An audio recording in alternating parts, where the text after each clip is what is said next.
สบายดีจ้าสบายดีพี่น้องสบายดีสุขคนค่ะสวัสดีตอนเที่ยงครึ่งบ่ายโมงจะไปหาอัมมาลาพี่น้องก่อนอื่นต้องขอบคุณ FC ทุกคู่สุขคนเด้อที่กลับเปิดใจกลับมาเบิ่งคลิปพันล่าแล้วก็นั่นนี่ถ่ายลงกับบุคคลเป็นคนเบิ่งนะขอบคุณหลายๆจ้าผิดพลาดประการใดก็ขอโทษขออภัยด้วยพี่น้องการเว้ายังผิดเห็นยังผิดก็ขอโทษขออภัยไปก่อนบางทีก็คนเฮามันกล่าวเนาะบางทีก็หลุดปะจากใดก็ขอบคุณ FC ทุกคู่สุขคนเด้อที่กลับมาเบิ่งพันล่าจากใดก็ฝากติดตามพันล่าในช่วงนี้ยอดวิวอยากดีเนี่ยก็มี FC เก่าเปิดใจกลับมาเบิ่งนะเมื่อนี้ครับกาสิพาเบิ่งรอบเพื่อนในการเปลี่ยนแปลงสำใดหลังจากตัดหญ้าแล้วล่ะก็สิไปหามาลาพนัดเพิ่นไว้เพราะลาขนาดคือนัดละคือไปนี่จ้าเบิ่งจากข้างนอกก่อนนะพี่น้องนี่อันนี้คือข้างนอกจ้าข้างนอกเขาเจ้าตัดหญ้ากำลังสีแล้วพี่น้องนี่ก็สิเป็นกำแพงต้นไม้จังซี่ละจ้าแต่ในใจนั่งนะผมเป็นว่าสิซ้ำนี่ละพอได้พี่น้องนั่งต้องให้ได้สูงประมาณ4 เมตรเพราะว่าต้นกำแพงต้นไม้คันสูงมันสีเด่นมันสีแนมเบิ่งแรงงามน่าจะเอาสูงขึ้นอีกเลยหัวขึ้นไปนี่1 เมตรให้มันแบบสูงงามมันนะงามครับมันสูงพี่น้องกำแพงต้นไม้ถาเตี้ยมันก็สิเป็นแบบพอกระเทินเขาก็สิตัดให้มันเป็นเขียวกันอย่างสินี่บ้านนางก็ต้องเกลี่ยงต้องกวางนะคะสิเขาไปเบิ่งข้างในหลังจากตัดหญ้าแล้วพี่น้องตัดแล้วก็ไม่ได้เกลี่ยงขักว่านางต้องไปลกตามขอบไปอิฐเพราะว่าอิฐเฮาใส่อิฐแล้วมันก็สิตัดยากในจักหน่อยนะก็แต้มขอบอิฐกับเฮาก็สิลกเอานี่ข้างหน้าต้องให้สูงแบบนี้ความสูงแบบนี้มันก็สิเด่นนะพี่น้องเนาะกระแพงต้นไม้นะถ้าสูงแบบนี้มันก็จะเด่นนี่เห็นบ่ก็สิเด่นสิพาเบิ่งการตัดแล้วมันก็สิเบิ่งงามนะพี่น้องเนาะแต่นางกับพันได้กวดเดี๋ยวลังคลิปใส่เบิ่งเด้อว่านางเอาไอ้ยังทามาคุใส่นี่มันจังอันนี้เป็นผงโรยมี FC มันถามมาแล้วจะเอาให้เบิ่งพี่น้องผงโรยนี่คนตัดหญ้ากำลังแล้วมันก็สิมีการเปลี่ยนแปลงก็งามเนาะนี่พี่น้องนางกับส่วนนางกับส่อมพวกต้นไม้ส่อมให้มันเกี่ยงมันกว้างนี่ต้นมะพร้าวเราโตแล้วนี่ก็สิประมาณนี่แหละบ้านนางครับพี่น้องต้นมะพร้าวมันกำลังใหญ่ต้นมะพร้าวนี่ปลูกตั้งแต่2 ใบได้พี่น้องปลูกตั้งแต่2 ใบตอนนี้อายุได้ปี7 เดือนกะใหญ่แห้งแล้วก็นั่งดูแลดีนะมันก็เริ่มใหญ่นะอันเดแต่ตั้งแต่โรยโบเมนบานย่องเลยตั้งแต่โรยผงนี่เนี่ยมีการเปลี่ยนแปลงแห้งดีกว่าใส่แบบน้ำแบบฉีดเอาโรยลงในนี่มันเลยเดี๋ยวนะเซาให้เบิ่งมันสื่อช็อกดอกโบแพงดอกห่อละก็จำโบพิษห่อละ50 กว่าบาทหรือว่าห่อละ80อะไรเห็นบ่มันจะออกยอดงามต้นมันกำลังใหญ่เห็นบ่ต้นมะพร้าวนะกระเรียงกันเลยซ่ายต้นนี้ก็กำลังใหญ่ทำอะไร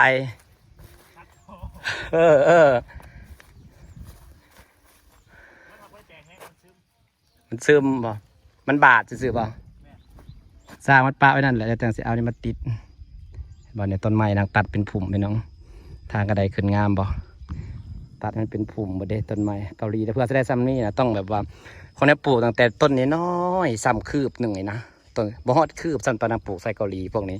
กว่าจะใหญ่ซ้ำนี่นั่งเลี้ยงมันเป็นง่ายๆเลยพี่น้องต้นมะพร้าวแบบว่าถนอมเลี้ยงแบบโอ้ยเพื่อจะได้ซ้ำนี่เนาะเพราะว่านั่งนะต้นทุนเขามันหน่อยคันเขาซื้อต้นใหญ่มาปลูกเลยมันกับเบิดหลายนะอาศัยแบบว่าเลี้ยงจากต้นนี้น้อยจังใหญ่เพราะต้นไม้แต่ละอย่างมันเป็นราคาเลยพี่น้องมันแพงเด้แพงไม้ประดับแพงไซกรีทั้งปลูกตั้งแต่ต้นนี้น้อยคิดว่าต้นราคา7 บาทนะรวมส่งต้น10 บาทนะนั่งก็มาเลี้ยงจนได้เป็นพุ่มใหญ่เนี่ยดอกบอกม่วงเป็นพุ่มใหญ่นะอันนี้กับปลูกปีเดียวนะพี่น้องแต่มันใหญ่ไว้เพราะนั่งหดจุลินทรีย์ใส่ปุ่นใส่ปุ๋ยต้นไม้นั่งมันยาแรงหนาฝนนั่งกระหดน้ำตลอดนะสิบ่ปล่อยสีส่วนใหญ่กับสีรอดเป็นส่วนใหญ่สิบ่ค่อยเห็นตายดอกตายกระดันต้น2 ต้นเพราะนั่งดูแลดีเห็นบ่ได้เผา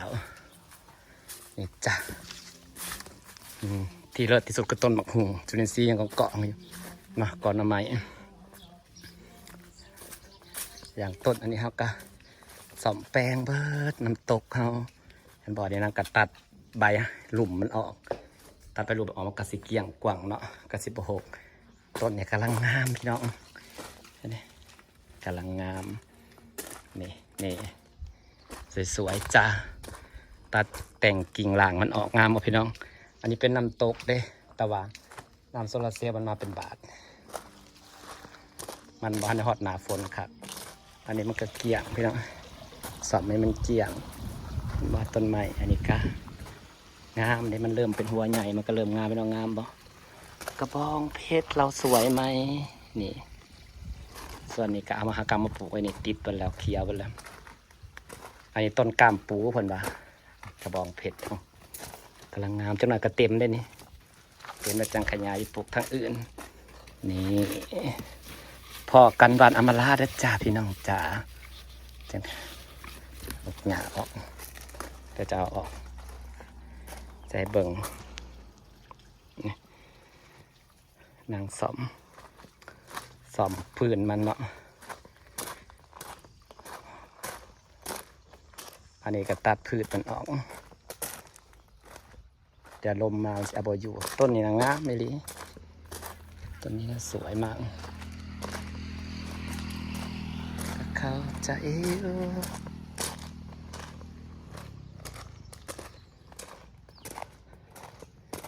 นี่ก็สวยเขียวงามขนาดเปิดมันงามโพดจนต้นมันล้มใบมันงามโพด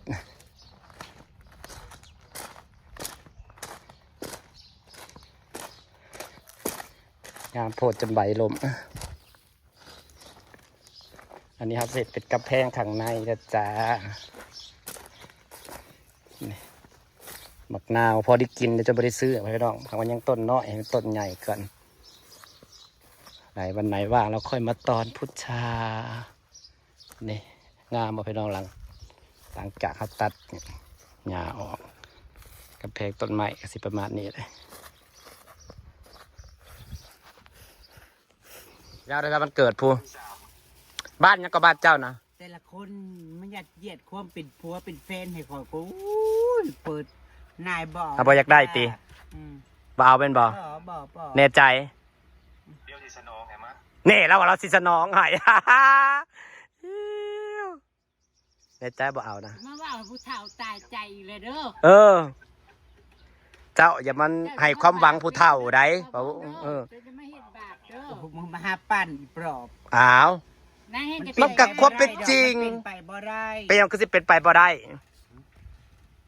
บอกมาตีไปบ่ได้มือแรกนั่นก็น้องคิดใจไม่เห็นเฮ้ยมันเคยเป็นกับมันน่ะเป็นคนที่แบบว่าเขาเรียกว่ายังว่าไปหลอกตัวเองใจแข็งแล้วล่ะกาเดียวกับเรื่องยังนะครับเพิ่นบ่ให้หมู่ฮู้น้ำได้แล้วเพิ่นก็ไปนั่งให้ผู้เดียวคือจะเพิ่นเจ็บเจ็บอกหักก็บ่เป็นหยังดอกชูบ่เป็นหยังดอกมาเข้าห้องแล้วก็นั่งให้ผู้เดียวพื้นฐานเคยนั่นแล้วมานั่งหัวนั่งห้องผู้ชายดีแล้วเพื่อนโอ้ยกูฮู้มึงเว้าคำนี้ออกมาก็ดีใจแล้วตัวหน้าเฮานั่นแหละนี่ดีใจก็ดีใจนำแหละเนาะแม่นเฮ้ยแต่ว่าถ้าเขาเอามือนี้มันก็จะเอาบ่เฮ้ยมันสิเหลือติสิเหลือเนาะคนเฮาไผก็อยากได้ความหักแต่ว่ามันเจอแต่หักหลอกๆลายมันก็เจ็บก็ทำมันก็อยากจำเนี่ยแหละคนเฮาเนาะมันบอกคิดเลยมันก็เป็นไปบ่ได้แหละมนุษย์เฮาแม่นบ่ล่ะสิให้แบบถึกโต๊ะมาเท่าไหร่ก็ยังสิยอมสิโดดมันก็ต้องมีเกาะกำบังแน่แหละแม่นบ่แม่นบ่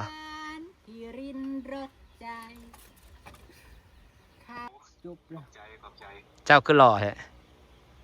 ก็เห็นมันน่ะคือบ่หล่อปานนี้ไปอยู่ในกล้องเจ้าคือหล่อแท้เดี๋ยวเข้าไปจบคลิปก็ได้ครับจบอำมาลาจะตายใจบ่โอ้ยมึงกระตั้นกูเว้าซ้ำนี่มึงน่ะคิดไกลกูก็เว้าหยอกมึงซื่อๆกูน่ะคิดกูบ่ได้เว้าเล่นได้แสดงว่ามึงน่ะคิดอีหลีกูน่ะเว้าแค่เว้าหยอกแต่คันหมู่มีความสุขกูก็ดีใจนำเด้อเฮ้ยเฮ้ยไอ้อัมบาลาบ่เอามึงก็จีบเอาเท่าจะอยู่บ้านใดก็เจ้ากินข้าวก็ยังบ่เจ้าเราอยู่บ้านใดก็บ้านเอเยร้อนนะคอยเคยไปดูแต่เสียบางเหียงนะเพราะเจ้าจึงรอเนาะ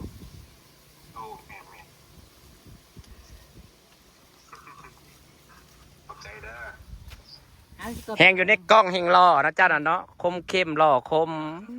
ตายเลยมันเกิดอำลาสิ สิมาอยู่วันเกิดอำมาลานะ ขางวยจะโตเนี่ยนะ ว้ายระดับอำมาลากับขางว่าเป็นโตพุ่นแล้ว เจ้าให้งัวกิน เดี๋ยวสิมาควงงัวเด้อ ว้าย ว่าอย่ามาลาก คันว่ามาควงงัวเนี่ยเขาเอิ้นเคยแหละไดจักสิมาเป็นเคยบ่ เอ้าควงงัวเขาใส่ไผ่ใส่เคย ถ้าลงงัวจะบ่ได้เมื่อใด วันนี้เมื่อก็จะอยู่ทั้ง10 วันนี่วะ บ่ เอ้ย10 มื้ออยู่10 มื้อก็โอเคเนาะ โอ้มันน่าอยู่ แต่ว่าคันล้มงัวขางงัวนี่สิได้เป็นเคยทั้งพี่เลยเด้เฮ็ดได้ ฮะ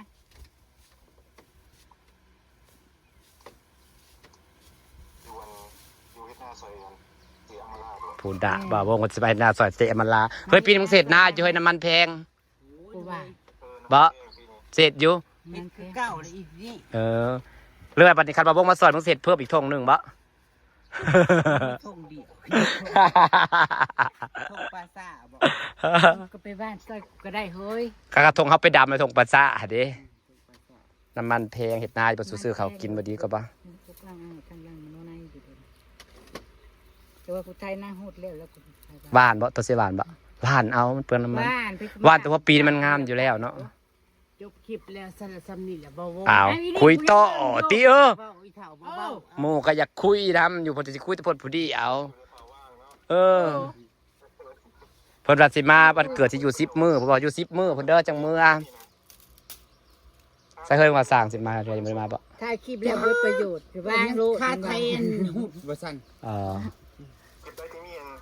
ที่มีคอยอันยอดวิวเพิ่นสูงเด้เป็นหมื่นปลาย นั่นแหละเจ้าก็มาถ่ายคลิปกันแล้วล่ะหาเงินนํกันแล้วก็แบ่งกัน เออ ก็ว่า บ้านบ่ได้หาง่ายได้เงินซุมื้อนี่มันมี2ทางหาเดี๋ยวนี้มันก็ดีแต่ว่า ดีสิตายบ้านเฮาน่ะซับหนึ่งสิหาเงินบ่มีแนวหาเนาะเจ้าก็มาติเงินก็ได้ บ่ไกลแล้วนะซ้ำมันเซฟบางเฮียงจะอยู่เซฟบางเฮียงบ่ เลยไปอีก เองเป็นไปทางทองก็ดี บ้านหยัง ถ้าปังทองแม่นบ่ ท่าปังทองเขาบอกว่าเมืองพาบ้านเจ้าสมบูรณ์มีบ่อนหาเฮ็ดหาหอนอยู่แล้วก็เจ้าบ่ตาปังทองบ่อนหาเฮ็ดได้หลายเด้อเฮ้ยแบบว่าหาเฮ็ดละโงกหาเฮ็ดหยัง เคย จัง ไป ซี่ คื นะ อหนึ่งอยู่มันโอ้ยป่ามันกว้างกว้าง แสดงว่าลาวก็อยู่เต็มไกลกับเมืองสงขลาเนาะหรืออยู่ตาบางทองกับบางสงขลานี่บ่ แม่น มันก็บ่ไกลเป็นได้หักบ้านเขาจะน่ะป่าหลายเด้อเฮ้ยปลาเฮ็ดหาหอน แต่มันแปลนบ่ได้ซุมื้อนี้มันบอกวง มันมีบ่อนหาอยู่ มื้อนี้แปลนบ่ได้บอกเขาเฮ็ดชวนมันเบ่แล้วเนาะ ๆมันมีอยู่บนหาแต่ว่ามันแบบตามันกว้างหยัดลงตา ป่ากวางในป่าบ้านเขาซาเตเคยไปนะ แม่น บ้านข้างห่างคือว่า มันนับตั้ง GPS ไว้ก็สิบ่ลงที่บ่ เฮาเคยลงไปทางนั้นนะเนาะทางยังเกาะทางปอยขาทางบ้านยังเกาะบ้านแค่นั้นนะ เพื่อขาว เพื่อจะเห็นบ้านหนึ่งนะป้านะป้อสุดเสียงป้าไก่เคยไปแต่ก็ไปเถอะ คลองเนาะ แม่นก็จะลงไปพูดบ้านเขาห่างกับป้าหลายเลยบอกเขาจะหาเมงแขงหน่อยมาขายนะ เคยไปเคยไป หน้าดงเปยขาวมันเป็นดงเป็นป่าได้ฮะ เคยมา แม่นป่าหลาย ป้าเป็นตาย่านพร้อมนะ ป้ากันไปยังในเมืองน่ะสู่แต่ไปเอาเงินนี่ โอ้ยแปลเงินหันลืมมานั่งกูเลยจะขาด เอาใส่หูบก็บ่ได้บอกกูบ่ได้เคยไปเอาจักเทื่อบ่ได้ส่ง ส่งไปได้ ส่งไปแล้วเขาก็โอนเข้าบัญชีแล้วกูบ่เคยไปเอาจักเทื่อคันอีนิน ได้ นี่ เบิดนั่นแหละกาวทอนไว้ให้สร้าง อืม อืม ก็อีนินก็ไม่ได้มันโอนให้ได้กูบ่ค่อยได้ไปเสียค่ารถ คือกันนั่นแหละแต่ว่าอันนี้คือเอามาให้สร้างลงเรื่องนั้น สร้างก็ได้พัฒมาจะครับจะพาถอนมาเขามาจังถอนมาสิใช้เบิดก่อนเงินอยู่ในกระเป๋าแล้วใส่ง่ายแต่ได้บรรยากาศไว้ซ้ำนี่เด้อจ้าพี่น้องขอบคุณทุกคนเด้อจ้าที่เปิดใจกับบักคลิปพละขอบคุณหลายๆจ้า